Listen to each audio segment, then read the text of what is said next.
Unexpectedly, Ari couldn't stand by and watch. She spoke her mind and asked Soya, "Aren't you her biological child?" Butler Kim was afraid that the adoptive mother would admit that Soya was not her biological child, but Butler Kim's attempt to stop her angered the adoptive mother. She thought that she was in control of her own daughter, so why should some outsider give her orders? She had no manners at all. She scolded others without restraint. "Does being rich make you so special?"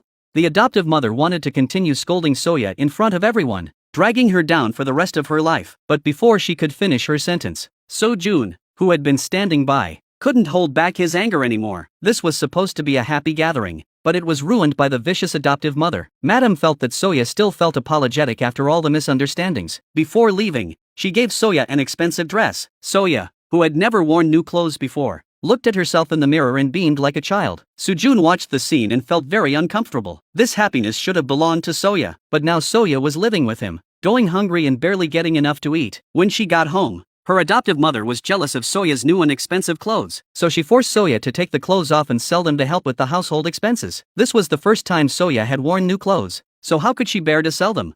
Soo-jun was furious at his wife's actions. Late at night, he was distressed as he watched Soya sleeping on the cold floor. Soo-jun knew that if Soya continued to stay by his side, she would definitely suffer for the rest of her life. He definitely did not want to see such a sensible and obedient child be ruined by his own hands, so he decided in his heart to give Soya back the life that was originally hers. Then Soo-jun took out Soya's clothes from when she was a child, and went to Chairman Park's office early the next morning to tell him about Soya's background. However, Soo-jun did not know that Chairman Park was the one who ordered Soya's murder. If he knew that the child he ordered to be killed had not died, he wondered what terrible things this vicious man would do again, and the adoptive father would also lose his life because of this incident. When Soo-jun took Soya's childhood clothes to Chairman Park to identify them, Chairman Park, with a strong hold on his shock, said expressionlessly that he did not recognize the child's clothes. Soo-jun thought that it had been too long and that Chairman Park might have forgotten. He eagerly asked Chairman Park to take a good look and think carefully. Chairman Park still directly denied and angrily rebuked Soo-jun for being unreasonable. If he let his wife remember the painful past, he threatened that he would never let him go. Seeing that things had come to this, Soo-jun had no choice but to leave. However, as soon as Soo-jun left, Chairman Park's hands began to tremble uncontrollably. The reason was that the shirt he was holding was the shirt of the child he had ordered to be killed. He was terrified that his wife would find out what he had done. In order to find out what was going on,